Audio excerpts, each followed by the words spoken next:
تو قیامت کے دن سب کا بیڑا اللہ کے فضل سے پار ہوگا۔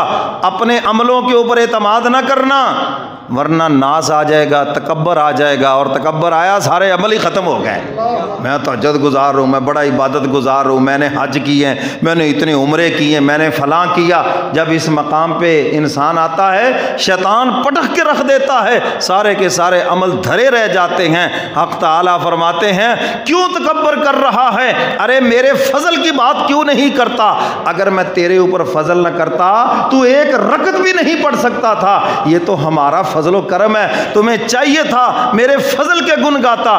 حدیث مبارکہ میں آتا ہے جب بندہ یہ کہتا ہے مولا نے فضل فرمایا فلاں نیک عمل کی توفیق ملی، اللہ نے فضل فرمایا حج عمرے کی توفیق ملی، اللہ نے فضل فرمایا صدقہ خیرات کی توفیق ملی، حق تعالیٰ فرماتے ہیں جب تو نے میرے فضل کو مان لیا ہم نے تیرے عمل کو قبول کر لیا۔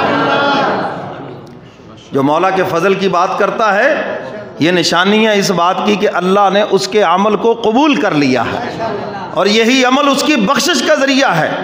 اور جو میں کرتا پھرتا میں یہ ہوں، تو میں پھر بکری کرتی ہے، آخر پھر وہ چھری کے نیچے ذبح ہوتی ہے جا کر، پھر وہیں جا کے اس کی میں نکلتی ہے۔